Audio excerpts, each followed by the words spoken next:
दोस्तों आज हम बात कर रहे हैं आपका मैथमेटिक्स सब्जेक्ट का, यानी कि गणित शिक्षण जो है आपका 813 नंबर कोड है। ये आपका अंतिम विषय है। इसके बाद आपके सारे विषय कंप्लीट हो जाएंगे, क्योंकि मैंने सारे एमसीक्यू करा दिए हैं आपको।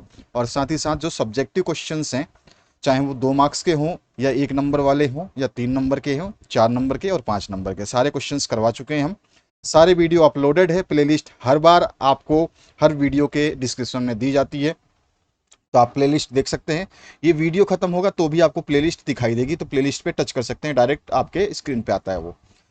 उसके अलावा अगर आप नोट्स से पढ़ना चाहते हैं, समय कम है, तो आप नोट्स प्राप्ति के लिए व्हाट्सएप पे संपर्क कर सकते हैं। ये सारे पीडीएफ जो आपने देखे हैं वो सारे पीडीएफ आपको उस नोट्स के माध्यम से मिलेंगे विद आंसर। तो पहला क्वेश्चन जो है यहाँ पर पूछा गया है, गणित की प्रकृति है।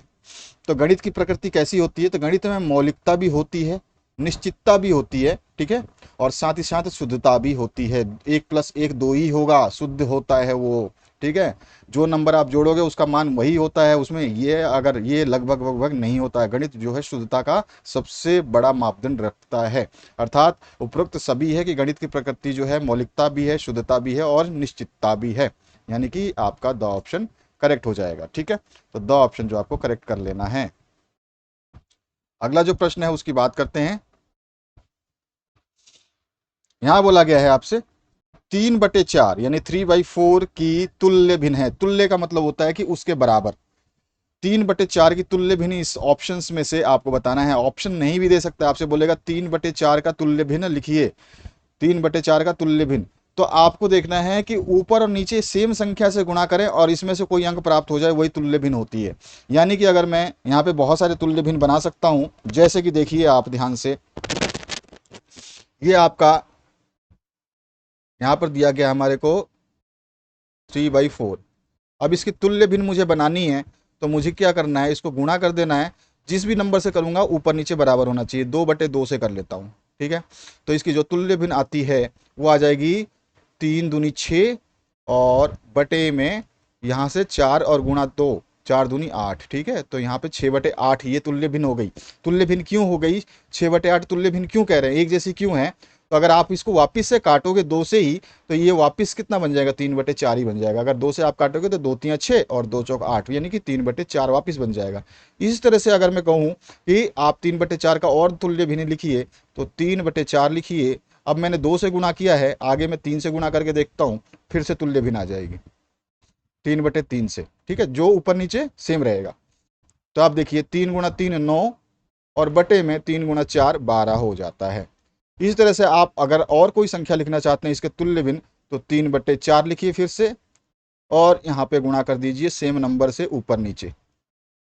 अब आपका जो तुल्य भिन्न निकला वो 4×3 = 12, ठीक है, और नीचे हो गया 16, 4 × 4। तो इस तरह से सारे तुल्य भिन्न है। अब आप देखोगे इस तुल्य भिन्न के माध्यम से कि भैया आपका आंसर कौन सा सही आ रहा है। तो आप देखोगे कि यहाँ पे 9/12 देखने को मिल रहा है मेरे को। यहाँ पे 9/12 मैंने निकाल रखा है, ये 9/12 आप देख रहे हो, ये 9/12 मैंने यहाँ पे निकाला। 2 से गुणा किया तो 6/8 कहीं नहीं दिखाई दे रहा, 6/8 कहीं भी नहीं दिखाई दे रहा। तो ये तुल्य भिन्न तो है लेकिन ऑप्शन में नहीं है, तो हमारा तो ये होगा नहीं। इस तरह से मैंने अभी तुल्य भिन्न निकाला 9/12, तो 9 ऑप्शन में है मेरे पास, ठीक है, तो ये सही हो जाएगा। इस तरह से 12/16 अगर होता तो मैं 12/16 को टिक कर देता। तो इस तरह से तुल्य भिन्न निकलती हैं और आपसे पूछा जाता है तुल्य भिन्न के बारे में, ध्यान रखिएगा। चलिए आगे देखते हैं, नेक्स्ट क्वेश्चन की बात करते हैं, उसमें क्या पूछता है, आपसे क्या बताना है। यहाँ बोल रहा है त्रिविमीय आकृति का उदाहरण है। त्रिविमीय आकृति का मतलब होता है 3D, जिसमें लंबाई चौड़ाई और ऊंचाई तीनों चीज शामिल होती हैं, उसको त्रिविमीय आकृतियां कहते हैं हम। जिसमें लंबाई चौड़ाई और ऊंचाई अगर शामिल है तो त्रिविमीय आकृति कहलाएगी, यानी कि 3D फिगर कहलाएगा, ठीक है। तो अब देखिए आयत जो होता है, आयत कैसा होता है? आपका बॉक्स जैसा होता है, बस इतना सा। अब इसमें आप देख सकते हैं कि आयत के अंदर केवल आपको एक तो ये मिल रही है चौड़ाई, ठीक है, ये वाली तो ऊंचाई या चौड़ाई बोल सकते हो आप इसको, ऊंचाई बोलो या चौड़ाई बोलो। और ये जो आप देख रहे हो इसको आप लंबाई बोल सकते हो। तो चौड़ाई और लंबाई दो ही चीज मिली मेरे को। जब त्रिविमीय बात होगी, 3 विमीय यानी 3 उसके अंदर डायमेंशन होना चाहिए, जिसमें हमारे पास क्या हो? लंबाई हो गुणा चौड़ाई हो, ठीक है, और साथ ही साथ ऊंचाई हो। तो उसको हम त्रिविमीय आकृति बोलेंगे। तो लंबाई, चौड़ाई और ऊंचाई, ये तीनों चीजें हमें चाहिए। तीनों चीजें इसमें नहीं है, चौड़ाई और लंबाई है आयत में, ये तो गलत हो गया। वर्ग भी ऐसा ही होता है, बस उसमें आमने सामने की भुजाएं बराबर होती हैं। वर्ग जो होगा वो ऐसा हो जाएगा, वर्ग में आमने सामने की भुजाएं बराबर होती हैं, यानी कि लंबाई भी बराबर होगी चौड़ाई के, चौड़ाई बराबर होगी लंबाई के। तो इसमें भी आप देख रहे हो, अगर ये लंबाई है तो ये इसकी चौड़ाई है, ये भी क्या है बराबर, ये क्या है आपका वर्ग, ये क्या है आपका आयत। ठीक है,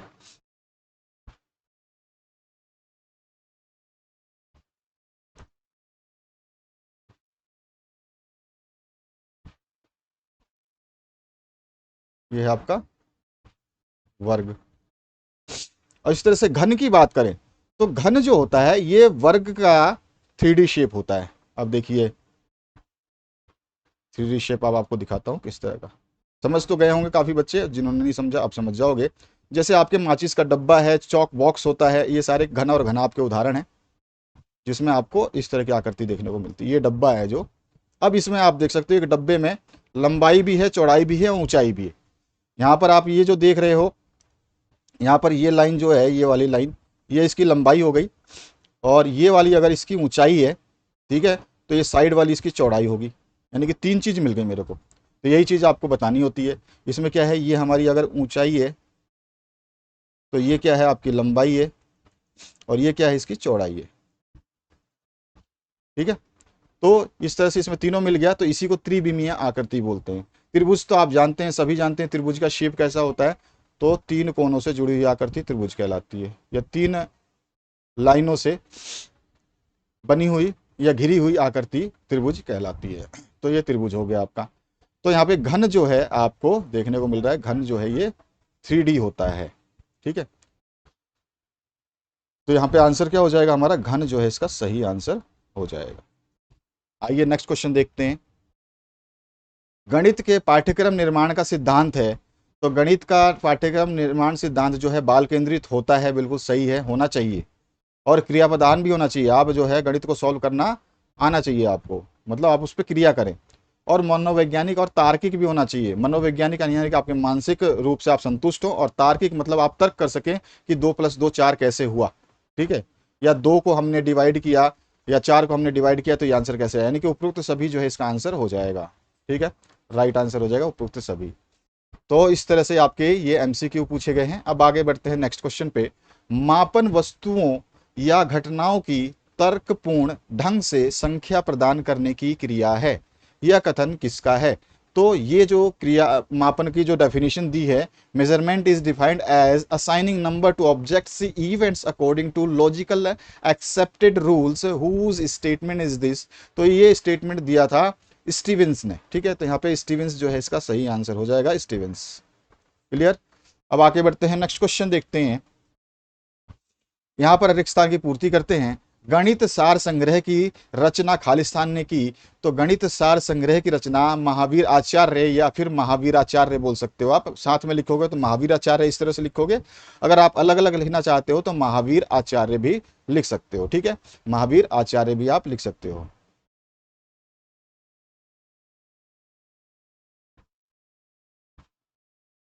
ठीक है, तो इस तरह से आप महावीर आचार्य भी लिख सकते हैं, चाहे तो महावीराचार्य भी लिख सकते हैं मिला करके। नेक्स्ट जो है, खालिस्तान विधि से विद्यार्थी विभिन्न तथ्यों और उदाहरणों द्वारा सामान्य नियम प्राप्त करते हैं। तो निगनात्मक विधि जो है, इससे क्या करते हैं विद्यार्थी, विभिन्न तथ्यों और उदाहरणों द्वारा किसी समस्या का या नियम को जो है प्राप्त करते हैं। ठीक है, तो यहाँ पे निगनात्मक सही आंसर हो जाएगा। नेक्स्ट जो क्वेश्चन है उसकी बात करते हैं। एक बिंदु से होकर खालिस्तानी रेखाएं खींची जा सकती हैं। तो कोई भी बिंदु है, जैसे सपोज करिए कि एक ये बिंदु है, अब इस बिंदु से आप चाहे कितनी भी रेखाएं खींच सकते हैं। आप यहाँ से चाहिए इस तरफ एक रेखा, फिर आप इधर चलिए 2 रेखा, फिर 3 रेखा, इस तरह से आप रेखाओं का अनंत भंडार खींच सकते हैं। ठीक है ना, रेखाओं की कोई कमी नहीं है, जहाँ पे आपका मन है वहाँ से रेखा आप खींच सकते हैं, किसी भी साइड में किसी भी एंगल पे। तो इस तरह से हम कह सकते हैं कि इस बिंदु से मैं खींचते जाऊँ तो मैं खींचते खींचते तक जाऊँगा, लेकिन जो है रेखाएं समाप्त नहीं होंगी। तो मैं कह सकता हूँ कि एक बिंदु से हम जो है अनंत रेखाएं खींच सकते हैं, एक बिंदु से हम अनंत रेखाएं खींच सकते हैं। इसी तरह से नेक्स्ट जो क्वेश्चन है, डैश के अनुसार मूल्यांकन एक ऐसी प्रक्रिया है जिससे सही ढंग से किसी वस्तु का मापन किया जा सकता है। तो ये गुड्स ने कहा है कथन, ठीक है। गुड्स के अनुसार मूल्यांकन एक ऐसी प्रक्रिया है जिससे सही ढंग से किसी वस्तु का मापन किया जा सकता है। नेक्स्ट जो क्वेश्चन है उसकी बात करते हैं। डगलस के अनुसार खाली स्थान शिक्षक और खाली स्थान विद्यालय का निर्माण करते हैं। तो डगलस ने ये कथन कहा है। डगलस क्या कहते हैं? डगलस कहते हैं कि शिक्षक और पाठ्य पुस्तक विद्यालय का निर्माण करते हैं। ये कथन किसका है? तो डगलस का है। ये भी ध्यान रखना, घूम आ गए आपसे पूछ सकता है, ठीक है। इसके बाद देखिए नेक्स्ट क्वेश्चन, कौन सा ग्रंथ त्रिशतिका से के नाम से प्रसिद्ध है? तो उत्तर हो जाएगा हमारा गणित सार जो है, इसे ही हम त्रिशतिका के नाम से जानते हैं। तो गणित सार जो है इसका सही आंसर हो जाएगा ब। अगला जो प्रश्न है उसकी बात करते हैं।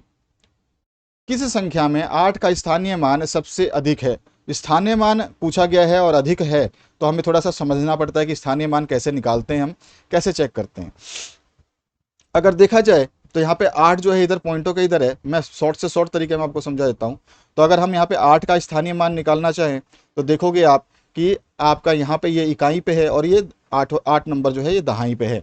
यानी कि यहाँ पर स्थानीय मान अगर हम 8 की बात करें तो हम लिख सकते हैं 8, ठीक है, बटे में देखिएगा ध्यान से, पहले इकाई यानी कि 1 0 और फिर आपका 8 है दहाई पे तो दूसरा 0, ठीक है, यानी कि फिर आगे लगा दो खत्म, क्योंकि इसका आगे हमें जाना नहीं, 8 तक जाना था। तो हमारे को यहाँ पे स्थानीय मान जो मिल रहा है वो अगर आप 8 को 100 से डिवाइड करोगे तो आपको क्या मिल जाएगा? ये मिल जाएगा आपको 0.08, ठीक है। ये स्थानीय मान यहाँ पे आ गया। इसी तरह से यहाँ पर जो आपका स्थानीय मान है 8 का वो पहले नंबर पे ही है, यानी कि 8 जितने नंबर पे उतने नीचे 0 लगा दो, 8 बटे 1 0 बस, क्योंकि पहले नंबर पे है तो 1 0 लगेगा। यहाँ पे दूसरे नंबर पे 8 था तो 2 0 लगाए हैं। इस तरह से यहाँ पे देखिएगा, इसका मतलब इसको डिवाइड करेंगे 8 से तो ये कितना हो जाएगा आपका? ये हो जाएगा 0.8, ठीक है ना। ये स्थानीय मान आ गया यहाँ पे। इस नंबर के लिए स्थानीय मान 8 का ये है, इस नंबर के लिए स्थानीय मान 8 का ये है। अब यहाँ पर देखिए इसका निकालते हैं। यहाँ पे 8 जो है तीसरे स्थान पे, इकाई दहाई सैकड़ा, यानी कि 8 बटे क्या कर दूंगा मैं यहाँ पर 3 0 लगा दूंगा, क्योंकि तीसरे नंबर पे है और एक फिर लगाना ही है हमें। अब यहाँ पे मैं देखूंगा कि इसको 1000 से डिवाइड करना पड़ रहा है मेरे को, है ना। तो 1000 से डिवाइड करोगे तो कितना आ जाएगा? ये आ जाएगा आपके पास में 0.008,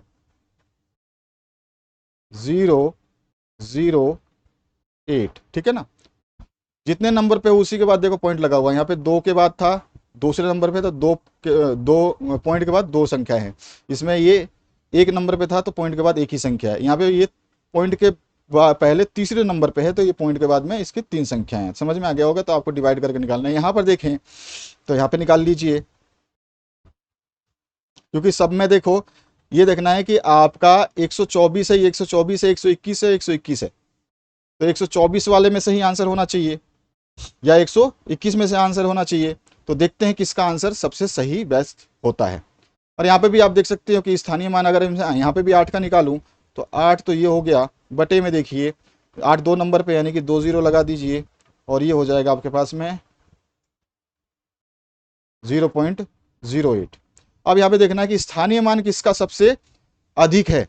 सबसे अधिक स्थानीय मान कहाँ पे जा रहा है? तो आप देख सकते हो कि आपका स्थानीय मान है सबसे अधिक इसमें, क्योंकि आपका जो है ये 8 जो है कितने बार ले रहा है? पॉइंट के बाद में 1 2 0 एक्स्ट्रा ले रहा है। बाकी सब में 0 कम है पॉइंट के बाद में, लेकिन इसमें ज़्यादा है। तो ज़्यादा होने से मतलब ये हो गया कि स्थानीय मान इसका सबसे अधिक है, ठीक है। इसलिए ये सबसे इधर पॉइंट के पास है। पॉइंट से जितना दूर होता है उतना स्थानीय मान कम हो जाता है। तो हमारा स ऑप्शन जो है ये करेक्ट हो जाएगा, ठीक है। समझ रहे हो आप? क्योंकि आप देख सकते हो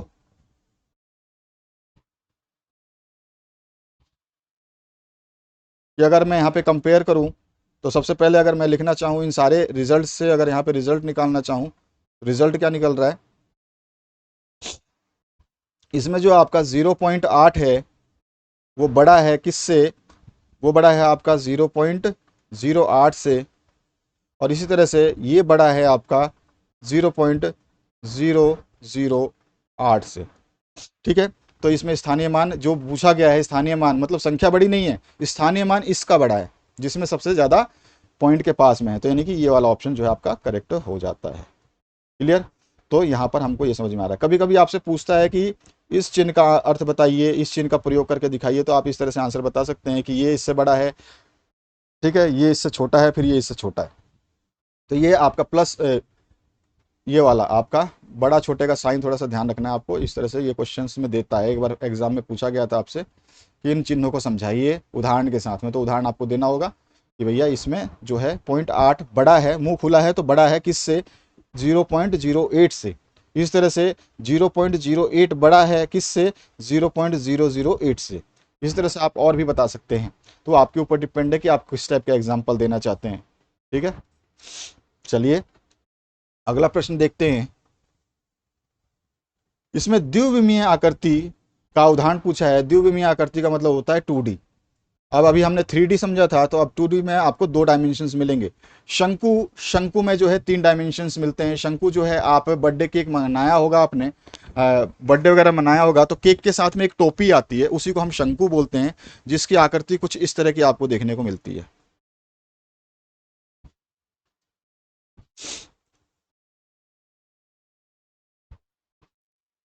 ठीक है, तो ये तो हो गया शंकु। इस तरह का आपका शंकु का डायग्राम होता है। घनाभ अभी मैंने बताया था, घनाभ कैसा होता है, तो घनाभ जो होगा आपका,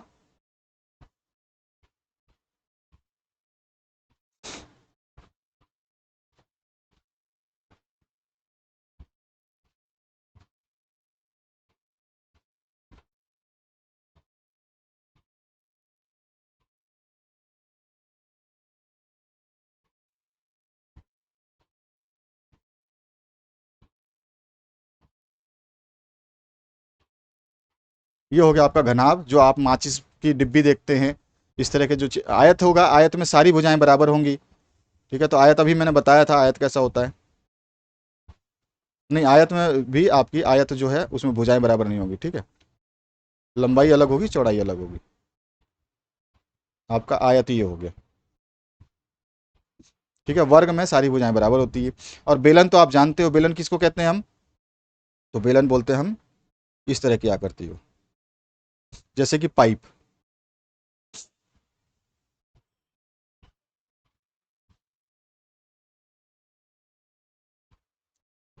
वो किचन वाला बेलन नहीं है, चकला बेलन वाली बात नहीं हो रही यहाँ पे। ये इस तरह का पाइप देखा होगा आपने, जो आपके छतों से पानी गिरता है पाइप के सहारे, वो पाइप है। लोहे की खोखली पाइप देखी होगी आपने, तो उस तरह की जो भी पाइप है उसको हम बेलन बोलते हैं। इंग्लिश में इसको सिलेंडर बोला जाता है। यहाँ पर जो है ये आयत है, जिसको इंग्लिश में आपका रेक्टेंगल बोला जाता है। ठीक है, यहाँ पे घनाभ है जिसको हम क्यूबॉइड बोलते हैं। ठीक है, और ये शंकु है जिसको हम कोन बोलते हैं। ठीक है, तो ये आपका कोन हो गया, ये रेक्टेंगल हो गया, और सॉरी, ये आपका क्यूबॉइड हो गया। ठीक है, क्यूब होता तो घन होता, क्यूबॉइड है तो घनाभ है। आयत है तो ये रेक्टेंगल हो गया। ठीक है, अगर वर्ग होता तो स्क्वायर बोलते। ये बेलन है तो बेलन को हम सिलेंडर बोलते हैं। ठीक है, इस तरह की ये शेप होती हैं। अब बताइए इन आकृतियों में 2D यानी कि दो ही लंबाई और चौड़ाई, या ऊंचाई या चौड़ाई, या लंबाई या ऊंचाई, कोई एक दो ही चीज मिले, तो वो किस में मिल रहा है, आयत में। आयत में केवल आपको लंबाई दिखाई दे रही है और चौड़ाई दिखाई दे रही है। इसमें लंबाई भी है, चौड़ाई ऊंचाई भी है। इसमें भी लंबाई चौड़ाई ऊंचाई है, इसमें भी लंबाई चौड़ाई ऊंचाई है। तीनों चीजें इसमें मिलेंगी। 3D है, ये भी 3D है, ये भी 3D है, ये 2D है। ठीक है, तो यहाँ पर हम कह देंगे ये 3D आकृति है, ये भी 3D आकृति है, हमें 2D बताना है। ये 2D आकृति है और ये आपकी 3D आकृति है। इसमें 2D क्यों है, तो यहाँ पर जो है इसमें चौड़ाई है यहाँ पर ये, और ये है आपकी लंबाई। तो दो ही चीज़ इसमें देखने को मिल रही है। इसमें ऊंचाई लंबाई और चौड़ाई मिल रही है, इसमें भी ऊंचाई लंबाई चौड़ाई मिल रही है, इसमें भी ऊंचाई लंबाई चौड़ाई मिल रही है। नोट्स प्राप्ति के लिए संपर्क कर सकते हैं, जैसा कि मैं आपको पहले ही बता चुका हूँ। अगर आप कम समय में जल्द से जल्द अपने आप को तैयार करना चाहते हैं, तो नोट्स हेतु आप जो है यहाँ पर इस नंबर पर संपर्क कर सकते हैं। एक अच्छी पाठ्य पुस्तक की विशेषता है, तो अच्छी पाठ्य पुस्तक जो है सरल और स्पष्ट भाषा में होनी चाहिए। ये बहुत अच्छी बात है कि सही है बात। पाठ्यक्रम आधारित, बिल्कुल पाठ्यक्रम से बाहर नहीं होनी चाहिए, ये भी अच्छी बात है। विषय वस्तु का उचित क्रम, हाँ, हमें पहले कौन सी चीज़ सीखनी है और बाद में कौन सी चीज़ सीखनी है, उसका क्रम सही होना चाहिए, तो ये भी बात सही है। यानी कि तीनों ऑप्शन सही है, तो यानी कि आपका लास्ट ऑप्शन डी जो है ये सही हो जाएगा, ये सभी। इसके बाद जो नेक्स्ट क्वेश्चन है उसकी बात करते हैं। पाठ्य सहगामी क्रिया का उदाहरण है। तो पाठ्य सहगामी क्रिया का उदाहरण ये होता है, जैसे कि हम मानते हैं कि पाठ्य सहगामी क्रियाएं वो क्रियाएं होती हैं जिसमें विद्यालय के सभी छात्र जो है सम्मिलित रूप से भाग लेते हैं। यहाँ प्रोजेक्ट वर्क में जरूरी नहीं है कि हर कक्षा का प्रोजेक्ट वर्क हो। श्रुतलेख सभी बच्चे, जरूरी नहीं है कि सभी बच्चे करें। और सह अधिगम, सभी बच्चों को एक साथ शिक्षण दें पूरे क्लासेस को, ये भी पॉसिबल नहीं हो पाता है। लेकिन बाल सभा में एलकेजी से, नर्सरी से लेकर के 12वीं तक अगर स्कूल है तो सारे बच्चे शामिल होंगे। यानी कि बाल सभा जो इसका सही हो जाएगा कि आपका जो पाठ्य सहगामी क्रियाएं जो है उसके उदाहरण में बाल सभा आता है, जिसमें सभी विद्यालय के छात्र सम्मिलित होते हैं। ठीक है। इसका मतलब है कि विद्यालय के सभी छात्र सम्मिलित होते हैं। चलिए अब आगे देखते हैं नेक्स्ट क्वेश्चन। पंच सिद्धांतिका की रचना खालिस्तान ने की, तो बारामहीर ने की थी। इसको याद रखना है। सारे क्वेश्चंस जितने भी बता रहा हूँ टॉप क्लास के क्वेश्चंस हैं, भूलना नहीं है, याद रखना है। खालिस्तान विशेष सिद्धांतों की सहायता से सामान्य नियमों की विधि पूर्वक प्राप्त करने की प्रक्रिया है या क्रिया है। तो आगमन विशेष सिद्धांतों की सहायता से सामान्य नियमों की विधि पूर्वक प्राप्त करने की क्रिया है आगमन। ठीक है। बेलन में कुल पृष्ठों की संख्या खालिस्तान होती है। अभी अभी मैंने बताया बेलन कैसा होता है, ऊपर देखा आपने, तो इसमें कितने पृष्ठ हैं तो आप देख सकते हो। बेलन में एक साइड ये है, ये इसका पृष्ठ है। जैसे कि आप ढोलक मान लो, तो ढोलक का एक साइड तो लेफ्ट वाला, आपका लेफ्ट साइड वाला एक पृष्ठ है। पृष्ठ मतलब होता है कि कोई सतह है। एक सतह ये है, एक सतह ये है, दो सतह, और एक सतह जो बीच में है उसकी होती है। तो कुल मिला के बेलन में 3 सतह होती हैं। समझ में आ गया होगा, सिलेंडर में 3 सतह होती हैं, तो 3 इसका सही आंसर हो जाएगा। इसी तरह से किसी में भी पूछ सकता है आपसे, घनाभ की सतह पूछ सकता है, तो घनाभ आप देखोगे तो कितने उसके सरफेसेस हैं, कितने उसकी सतह हैं, ऊपर नीचे दाएं बाएं लेफ्ट राइट सारे आपको देखने हैं। ठीक है। खालिस्तान के अनुसार पाठ्य पुस्तक को अध्यापक के पाठ के लिए पूर्ण तथा उत्तरदायी एवं सहायक अवश्य होना चाहिए। तो ये रेमंड ने कहा था। रेमंड बोलिए, रेमंड बोलिए। ठीक है, तो रेमंड ने कहा था। कोई परीक्षण कितनी शुद्धता के साथ मापन करता है जिस उद्देश्य से वह बनाया गया है, यह विशेषता उसकी वैधता कहलाती है, वैलिडिटी कहलाती है। ठीक है। अगला जो क्वेश्चन है इसकी बात करते हैं। तो इसमें आपसे बोला गया है शिक्षक विद्यालय की आत्मा है, यह कथन किसने दिया है या किसका है। तो ये H.G. वेल्स का है। ध्यान रखिएगा, कथन को बहुत ही इंपॉर्टेंट, आपकी परिभाषाएं हमेशा पूछता है। अगला जो क्वेश्चन है इसमें पूछा गया है मूल्यांकन विधि है, किस चीज की विधि है मूल्यांकन, ये आपसे पूछा गया है। तो आप आसानी से बता सकते हैं मूल्यांकन किस प्रकार की विधि है। तो हम बोलेंगे मूल्यांकन जो है ये आपकी साक्षात्कार की विधि है। यानी कि आप इंटरव्यू ले सकते हैं, प्रश्नावली कर सकते हैं मूल्यांकन के द्वारा, और अवलोकन भी कर सकते हैं। तो मूल्यांकन का मतलब क्या है, मूल्यांकन क्या कर सकता है आपका, तो मूल्यांकन से आप ये समझ सकते हैं, मूल्यांकन मतलब कि अंदाजा लगाना। तो इंटरव्यू से भी लगा सकते हैं, प्रश्नावली से भी लगा सकते हैं। मूल्यांकन विधि है साक्षात्कार की, प्रश्नावली की, अवलोकन की। तो मूल्यांकन जो विधि है वो एक्चुअल में साक्षात्कार इंटरव्यू के लिए नहीं होता है। मूल्यांकन हम प्रश्नावली से भी नहीं करते, हम अवलोकन जो है मूल्यांकन की विधि है। अवलोकन मतलब उसका अंदाजा लगाना कि उसने क्या सीखा है और क्या नहीं सीखा है। ठीक है। तो ये इसका आंसर हो जाएगा। इसमें साक्षात्कार भी आता है, प्रश्नावली भी आती है, लेकिन थोड़ा सा डाउट है, तो इसमें मैं कहूँगा कि अवलोकन इसका सही आंसर हो जाएगा। बाकी अगर आपको लगता है कि इसमें सारे आने चाहिए तो आप मुझे जरूर कमेंट करके एक बार बता दीजिएगा। मूल्यांकन विधि है साक्षात्कार की। एक मिनट रुकिए, मैं देखता हूँ इसका इंग्लिश वर्जन भी होगा।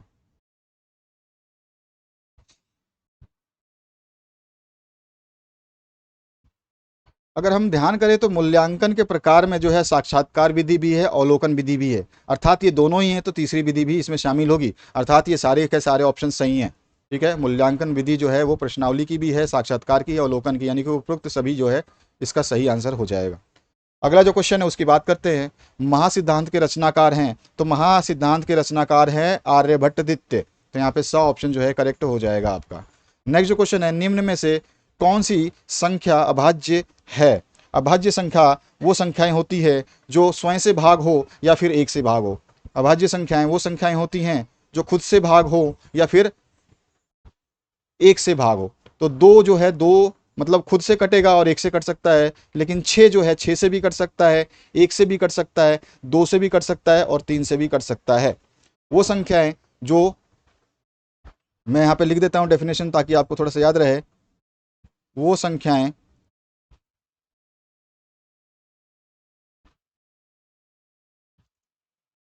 जो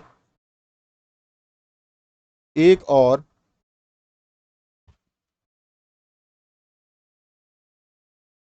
स्वयं से विभाजित हों,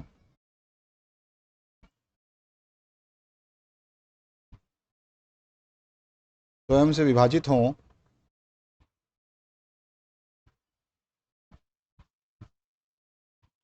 अभाज्य संख्याएं कहलाती हैं।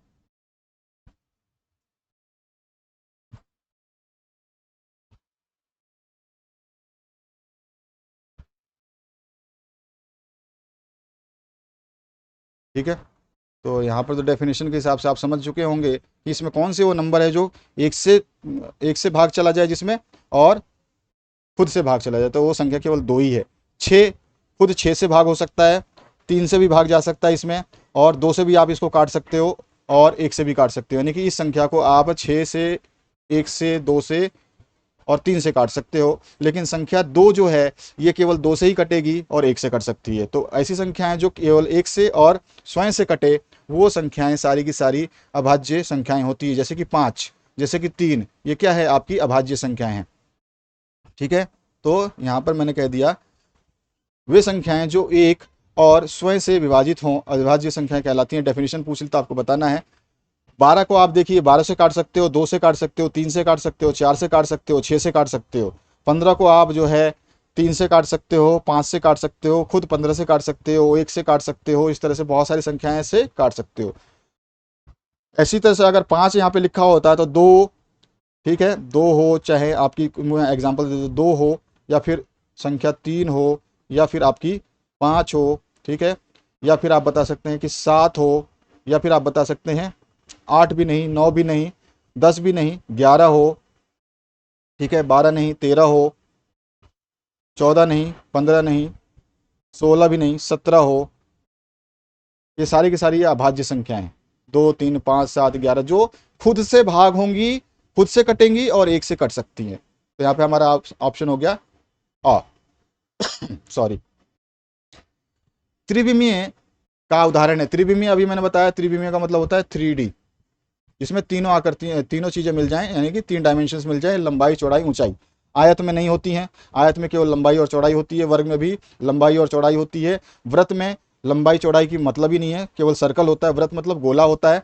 और घन, घन जो है ये एक बॉक्स टाइप होता है, तो ये 3D आकृति है, इसको बोलेंगे हम 3D। ये क्या है आपका 2D, ये भी क्या है आपका 2D, और ये भी क्या है आपका,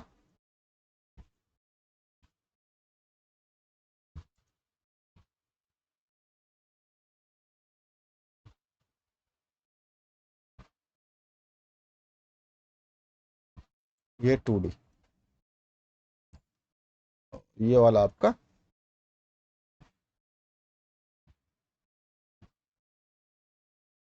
2D। ठीक है, हमारा आंसर क्या है, हमारा पूछा क्या है, त्रिविमीय यानी कि 3D पूछा है, और 3D का मतलब कहाँ पे मिल रहा है आपको, घन। हमारा ये आंसर हो गया। ठीक है, आइए। शिक्षक और पाठ्य पुस्तक विद्यालय का निर्माण करते हैं, यह कथन किसका है। अभी अभी हमने पढ़ा कि शिक्षक और पाठ्य पुस्तक विद्यालय का निर्माण करते हैं, किसने कहा था, ये डगलस का कहना है। ठीक है, अभी अभी हमने खालिस्तान में भरा था इसको। तो डगलस के अनुसार शिक्षक और पाठ्य पुस्तक विद्यालय का निर्माण करते हैं। आप देख सकते हैं, अभी थोड़ा सा ऊपर वापस चलते हैं और आपको ये चीज़ देखने को मिलने वाली है। इसीलिए हर चीज़ को ध्यान से पढ़ो, समझो और सीखो। डगलस के अनुसार शिक्षक और पाठ्य पुस्तक विद्यालय का निर्माण करते हैं।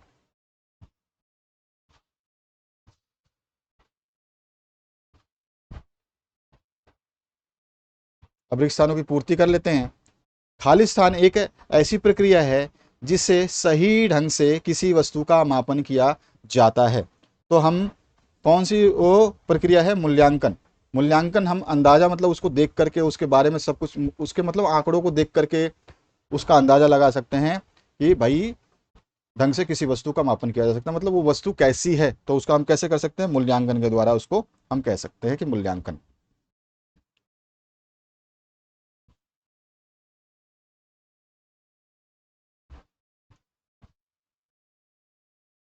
ठीक है,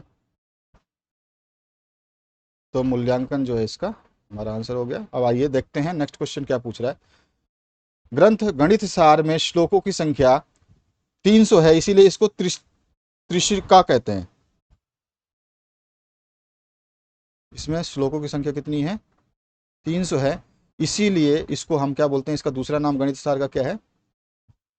त्रिशिका।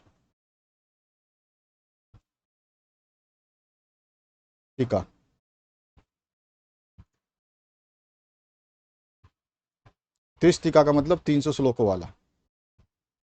चलिए, अच्छा, आपसे रोमन नंबर जरूर पूछेगा, तो रोमन नंबर याद कर लेना। रोमन नंबर का क्वेश्चन बनता है,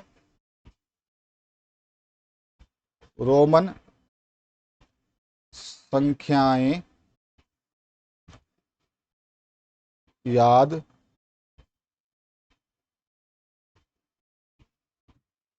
करना है। ठीक है,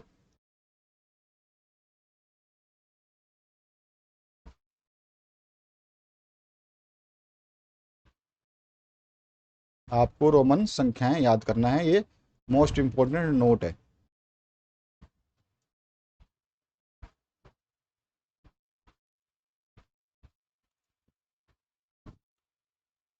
अब आइए नेक्स्ट क्वेश्चन।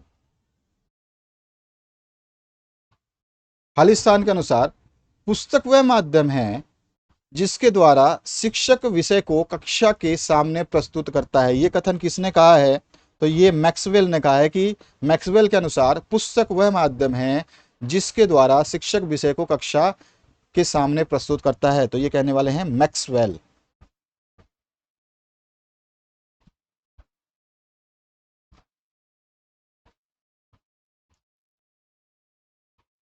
ठीक है भैया, मैक्सवेल जो हैं इस कथन के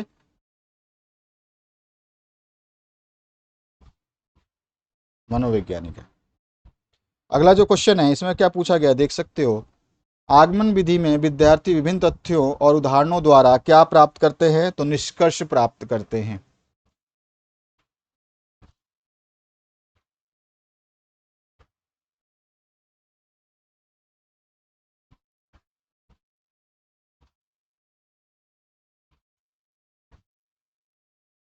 निष्कर्ष प्राप्त करते हैं।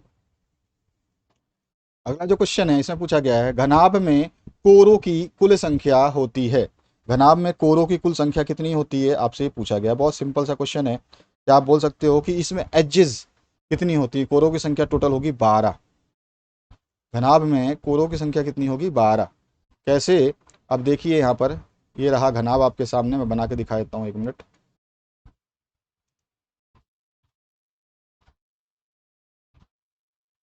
पहला किनारा, ये दूसरा किनारा, ठीक है, ये तीसरा किनारा, ये चौथा किनारा। कोर इसी को बोलते हैं। ठीक है, फिर 4 किनारे ये हो गए, और फिर देखिए आप, पांचवा किनारा, छठा किनारा।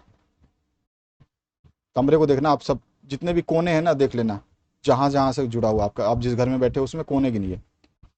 कोने मतलब कोने, एक कोने से लेकर के नीचे तक के कोने में एक लाइन आती है, फिर उसी कोने, उसी पॉइंट से दूसरा कोना होता है। अब देखो, चार चार तो ये हो गए आपके घर के। एक दीवार ये है, तो इस दीवार के 4 कोने, 4 सरफेसेस हो गए। 4 मतलब लाइनें से एक दीवार बनी है, इधर है। अब इसी 4 4 8 हो गए ना, फिर ये रहा एक 9वां कोना। ठीक है, कोर, ये है 10वां कोर, ये है 11वां कोर, ठीक है, और ये रहा 12वां कोर।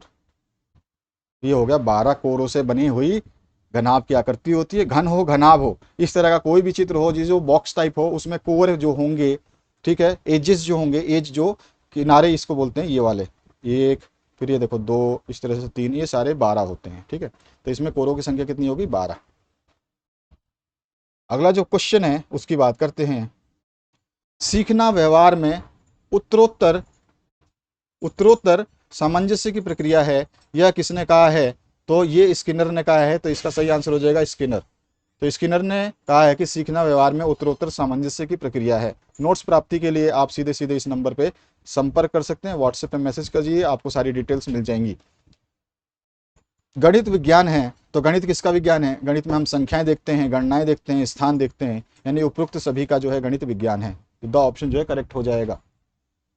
अगला जो प्रश्न है यहाँ पर देखो, 4/5 की तुल्य भिन्न है। तो जैसे मैंने बताया था 4/5 की बहुत सारी तुल्य भिन्न हो सकती हैं। तो 4/5 लिखिए, पहले 2 से गुणा कर लीजिए, 2/2 से, फिर इसी तरह 4/5 लिखिए, इसी को फिर 3/3 से गुणा कर लीजिए। इस तरह 4/5 लिखिए, आप रफ कर सकते हैं, इंटू में इसको कर लीजिए आप, 2 से हो गया, 3 से हो गया, 4 से भी कर लीजिए, 4/4 से। यहाँ पे 4 दूनी 8/10, ये इसका तो समतुल्य भिन्न हो गया। ये 4 3 12 और 5 3 15, 12/15 इसका समतुल्य भिन्न हो गया। और यहाँ पर जो है आपका 4 चौक 16/20, ये इसका समतुल्य भिन्न हो गया। तो आप बता सकते हैं इसमें से कौन कौन से आपको ऑप्शंस में देखने को मिल रहे हैं, बस वही आपका सही आंसर हो जाएगा। 8/10 है इसमें, बाकी कोई संख्या इसमें ऑप्शन में नहीं है, तो 8/10 जो है इसका सही आंसर हो जाएगा क्योंकि 8/10 जो हमने पहले निकाल लिया। नेक्स्ट क्वेश्चन की बात करते हैं। वर्ग के अंतःकोणों का योग होता है। कोई भी वर्ग होगा या आयत हो, उसका अंतःकोण यानी कि आंतरिक जितने भी कोण होते हैं उनकी जो टोटल होती है वो 360 डिग्री होती है। हर कोण जो है वो 90 डिग्री का होता है। वर्ग हो या आयत, दोनों में प्रत्येक कोण 90 डिग्री का होता है। ये रहा आपका वर्ग या आयत, जो भी मान लीजिए आप, ठीक है। ये आपका वर्ग में चारों तरफ चारों भुजाएं बराबर होती हैं, ये भी ध्यान रखना है आपको।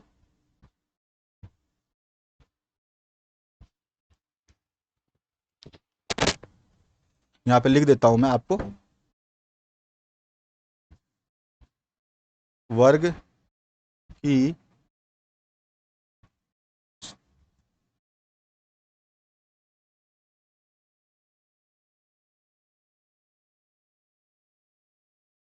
चारों भुजाएं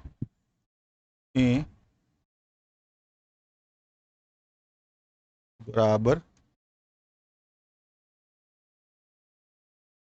होती है और प्रत्येक कोण 90 डिग्री का होता है। ये चीज ध्यान रखना है। इस तरह से आयत की बात करूं, आयत में आमने सामने की भुजाएं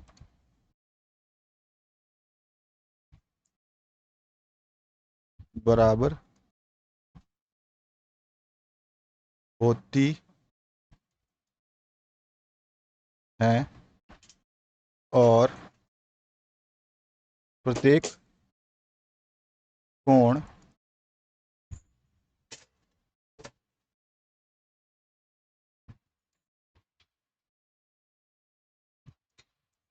प्रत्येक कोण 90 डिग्री का होता है। ये डेफिनेशन याद रखनी है आपको आयत और वर्ग की। आयत में सारी भुजाएं बराबर होंगी। देखो यहाँ पर ये जो लाइन है ये इसके बराबर है, ये लाइन जो है इसके बराबर है, और ये लाइन जो है इसके बराबर है। आयत में आमने सामने की ऊपर और नीचे की भुजा बराबर होगी, दाएं और बाएं की भुजा बराबर होंगी। ये ध्यान रखना, इसी से पहचान हो जाती है आयत की और वर्ग की।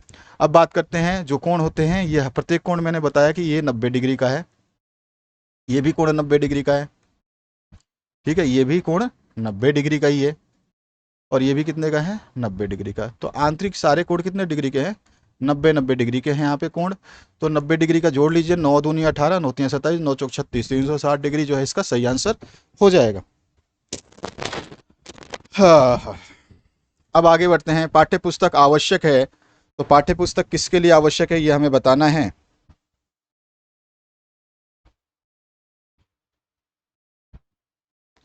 परीक्षा में पास होने के लिए पाठ्य पुस्तक आवश्यक है क्या, याद करने के लिए पाठ्य पुस्तक आवश्यक है क्या, और गणित की पाठ्य पुस्तक की बात कर रहे हैं। केवल पाठ्य पुस्तक होता तो परीक्षा में पास होने के लिए पाठ्य पुस्तक की जरूरत पड़ती है, याद रखने के लिए, लेकिन गणित की पाठ्य पुस्तक परीक्षा में केवल पास होने के लिए नहीं होती है। गणित की पाठ्य पुस्तक याद करने के लिए नहीं होती है। गणित तो हम याद कर ही नहीं सकते हैं, गणित को हम सॉल्व करते हैं, कैलकुलेशन है, गणित सांख्यिकी है। ठीक है, तो गणित क्या करता है, हमारा मार्गदर्शन करता है। तो इसलिए जो है गणित की पाठ्य पुस्तक जो है हमारा मार्गदर्शन करेगी कि कैसे कौन सी चीज होती है। ठीक है, तो गणित की पाठ्य पुस्तक की बात कर रहे हैं तो ये मार्गदर्शन करेगा हमारा, ना कि परीक्षा में पास और याद करने के लिए गणित की बुक होती है। पाठ्य पुस्तक होता तो हमारे परीक्षा में पास होने के लिए भी होती, गणित नहीं होता, इस शब्द में गणित नहीं जुड़ा होता, तो हम बोलते हैं कि पाठ्य पुस्तक को हम याद भी कर सकते हैं, परीक्षा में पास होने के लिए उपयोग भी कर सकते हैं, मार्गदर्शन भी कर सकते हैं।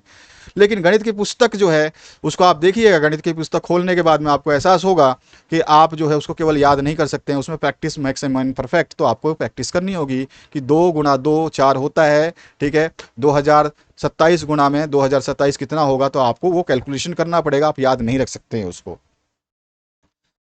निम्न में से मूल्यांकन का प्रकार है, तो मूल्यांकन आपको मैंने दे रखे हैं नोट्स, पहले वीडियो दिए हैं, सभी में बताया कि उपचारात्मक भी होता है, निदानात्मक भी होता है और क्रियात्मक भी होता है, यानी कि सारे आपके मूल्यांकन के प्रकार है, अर्थात सभी जो ऑप्शन है आपके सही हो जाएंगे। चलिए आगे बढ़ते हैं, नेक्स्ट क्वेश्चन। तो वही क्वेश्चंस हैं जो हमने ऊपर डिस्कस किए।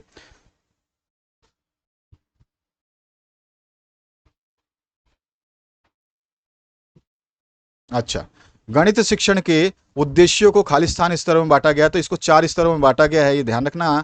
इसके बाद जो है करके सीखने के सिद्धांत को जो है क्रिया का सिद्धांत भी कहते हैं, ये भी ध्यान रखना। 60 डिग्री का संपूरक कोण जो है 120 डिग्री होगा, क्योंकि कितना डिग्री है आपका, संपूरक की बात करें तो दोनों को, संपूरक का मतलब होता है कि टोटल मिलाकर के 180 डिग्री हो जाए। संपूरक मतलब होता है 180 डिग्री, और पूरक कोण का मतलब होता है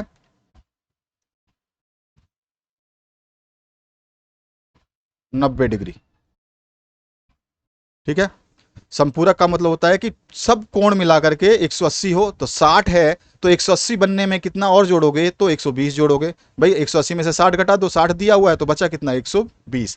इस तरह से अगर यहां पर बोलता कि 60 का पूरक कोण बताइए, तो 60 का पूरक कोण क्या होता, भाई 60 तो दिया ही है लेकिन मेरे को टोटल चाहिए था 90, तो बचा कितना, 30, तो हमारा आंसर होता है कि 60 का पूरक कोण 30 होता है। इस तरह से 50 का पूरक कोण 40 होता है, 10 का पूरक कोण 80 होगा, कुल मिला के वो 90 हो जाना चाहिए। पूरक कोण का मान जो है 90 होता है, संपूरक कोण का मान जो है 180 होता है। अब जो भी कोण दिया हो इसमें से घटा दीजिए, अगर पूरक पूछता है तो जो कोण दिया होगा 90 में से घटा दीजिए, आपके पास आंसर आ जाएगा। इकाई योजना के प्रवर्तक जो है वो मॉरिसन है, तो यहाँ पर जो है आपका मॉरिसन जो है इसका सही आंसर हो जाएगा। अगला जो प्रश्न है उसकी बात करते हैं। पाठ्य पुस्तक कक्ष में प्रयोग हेतु निर्धारित की गई पुस्तक है, किसने कहा है ये, तो ये बेकन ने कहा है कि पाठ्य पुस्तक जो है कक्ष में प्रयोग किए या प्रयोग किए जाने के लिए निर्धारित की गई पुस्तक होती है, ये बेकन ने कहा है। कुछ डेफिनेशंस और आपको गणित की याद रखनी होगी। मार्शल एच स्टोन ने कहा है, गणित ऐसी अमूर्त अवस्था का अध्ययन है जो कि अमूर्त तत्वों से मिलकर के बनी हुई है, इन तत्वों को मूर्त रूप में परिभाषित किया जा गया है। गैलीलियो ने क्या कहा है, गणित वह भाषा है जिसमें परमेश्वर ने संपूर्ण जगत या ब्रह्मांड को लिख दिया है। ये बहुत अच्छी डेफिनेशन, ध्यान रखना, 3 डेफिनेशंस यहाँ पे अलग से। लॉक क्या कहते हैं गणित के बारे में, गणित वह मार्ग है जिसके द्वारा बच्चों के मन अथवा मस्तिष्क में तर्क, यानी कि आपसे बात करने की आदत स्थापित होती है। तर्क, भाई ऐसा क्यों होता है, कोई भी चीज हम क्यों होता है, ठीक है, रॉकेट जो है आसमान में क्यों उड़ रहा है, या फिर प्लेन कैसे उड़ता है, ये सारे तर्क करने का जो मार्ग है वो गणित ही दे रहा है। हर चीज़ में कैलकुलेशन है। आप जिस पंखे के नीचे बैठे हैं वो पंखा इतनी स्पीड में कैसे चल रहा है, अगर इतनी स्पीड में चल रहा है तो कितनी CFM हवा दे रहा होगा, क्यों, ठीक है, और उसके अलावा जो लाइट कंज्यूम हो रहा है तो कितने वॉट आवर यूनिट कंज्यूम हो रहा है, जिसका आप पेमेंट करते हो, फिर कैलकुलेशन करते हो, तो सारा कुछ गणित पे निर्भर है। गणित ना होता तो संसार ना होता, ये कहना भी है एक मनोवैज्ञानिक का। चलिए, सभी विषय के नोट्स प्राप्त करने का मैंने मार्ग आपको बता ही दिया है। अब आ जाइए नेक्स्ट क्वेश्चन की बात करते हैं और इसको समझते हैं इसमें क्या पूछ रहा है आपसे। पहला क्वेश्चन पूछा गया है यहाँ पे, गणित ही विज्ञान का प्रवेश द्वार व कुंजी है, यह कथन है, यानी कि गणित नहीं होता तो विज्ञान भी नहीं होता। तो यहाँ पे ये कथन कहने वाले हमारे जो मेन मनोवैज्ञानिक है वो है रोजन बेकन, ठीक है। तो बेकन ने कहा है इसका, बेकन का पूरा नाम है रोजन बेकन। गणित ही विज्ञान का प्रवेश द्वार व कुंजी है। गणित वह मार्ग है जिसके द्वारा बच्चों के मन या मस्तिष्क में तर्क करने की आदत स्थापित होती है। उपरोक्त कथन किसका है? तो अभी अभी मैंने बताया कि ये जो कथन है वो लॉक के अनुसार है ना, लॉक ने कहा था। तो लॉक, इस तरह से भी आपके क्वेश्चंस पूछे जा सकते हैं। अभी भी मैंने बताया था ना, यहाँ देखो लॉक ने, गणित ही वो मार्ग है जिसके द्वारा बच्चे मन व मस्तिष्क में तर्क करने का आदत स्थापित किया जाता है। गणित सभ्यता एवं संस्कृति का दर्पण है, ये कथन किसने कहा है? तो इसको कहने वाले हैं हागबेन, ठीक है। गणित सभ्यता और संस्कृति का दर्पण है, ये कथन हागबेन के द्वारा कहा गया है। तो यहाँ पे अ ऑप्शन करेक्ट हो जाएगा। अगला जो प्रश्न है उसकी बात करते हैं। यहाँ पे दो प्रश्न मैंने और एक्स्ट्रा डाले हैं, एक होता है संश्लेषण विधि और एक होता है विश्लेषण विधि। इन दोनों में कभी कभी आपसे सिंथेटिक और एनालिटिक जो होती है इसमें क्या डिफरेंसेस हो सकते हैं। तो इसमें हम ज्ञात से अज्ञात की ओर जाते हैं, इसमें अज्ञात से ज्ञात की ओर जाते हैं, ठीक है। इसमें छोटे छोटे भागों को मिला करके एक संयुक्त रूप में इकाई बनाई जाती है, और यहाँ पे जो प्रक्रिया में क्या छोटे छोटे भागों में एक इकाई को विभक्त करते हैं, जस्ट अपोजिट होते हैं एक दूसरे आपस में। तो इसके कुछ पॉइंट्स हैं जिनको आपको याद रखना है, क्वेश्चन पूछा जा सकता है एग्जाम में, मोस्ट इंपॉर्टेंट लगा है तो मैंने इसको अपने नोट्स में डाले हैं। यहाँ पर आप देख सकते हो, इसके सारे पॉइंट सामने सामने लिखे हैं। जितने पॉइंट आप चाहो उतने याद कीजिए, आपकी इच्छा जितनी हो उतना याद कीजिए। नोट्स प्राप्ति के लिए यहाँ पे संपर्क कर सकते हैं। इसके आगे एक और क्वेश्चन है जिसमें आपसे पूछता है आगमन और निगमन विधि में अंतर बताइए। नोट्स में मैं पहले ही करवा चुका हूँ कि आगमन विधि क्या होती है, निगमन क्या होती है, इन दोनों में अंतर क्या होता है, ठीक है। ऊपर मैंने आपको संश्लेषण विधि का अंतर बता दिया है, तो इसको भी आपको ध्यान रखना है, पढ़ लेना, आराम से याद कर लेना। इसमें कुछ ज़्यादा डिटेल वाला सिस्टम नहीं है, तो आराम से आप कर सकते हैं। सभी विषय की नोट्स प्राप्ति के लिए आप व्हाट्सएप पर संपर्क कर लीजिएगा, यहाँ पर यह नंबर दिया गया है। इसके अलावा कोई भी डाउट आपके पास है तो कमेंट सेक्शन में करिए। साथ ही साथ आपके सारे सब्जेक्ट्स इस वीडियो के साथ में समाप्त होते हैं। आगे जब भी हम वीडियोस डालेंगे तो उसमें देखेंगे कि आपका गेस्ट सैंपल पेपर क्या हो सकता है, गेस्ट क्वेश्चंस क्या हो सकते हैं, वो मोस्ट इंपॉर्टेंट जो क्वेश्चंस हो सकते हैं एग्जाम में वो क्या बन सकते हैं, उसका हम देखेंगे, उन क्वेश्चनों को डिस्कस कर सकते हैं आने वाले टाइम में। अभी सेकेंड ईयर की क्लासेस पेंडिंग है, आपकी क्लासेस हमने कंप्लीट करवाई है। आप सेकेंड ईयर की क्लासेस जो है 3 हो चुकी थी, मतलब सब्जेक्टिव के तो सारे हो चुके हैं, लेकिन MCQ की उनकी अभी 3 ही क्लासें हुई हैं, बाकी अभी उनके 4 से 5 क्लासेस बाकी हैं। तो उनको कंप्लीट कराने के बाद में फिर से हम मिलते हैं। हर वीडियो आपके लिए डाल दी गई है, आपके पास समय हो तो पढ़िए, नहीं है तो व्यवस्था में से समय निकालिए, लेकिन पढ़ते रहिए। पढ़ना ज़रूरी है, अन्यथा फिर एग्ज़ाम थोड़ा सा आपके लिए डिफिकल्टी क्रिएट करेगा। Thank you very much, have a good day.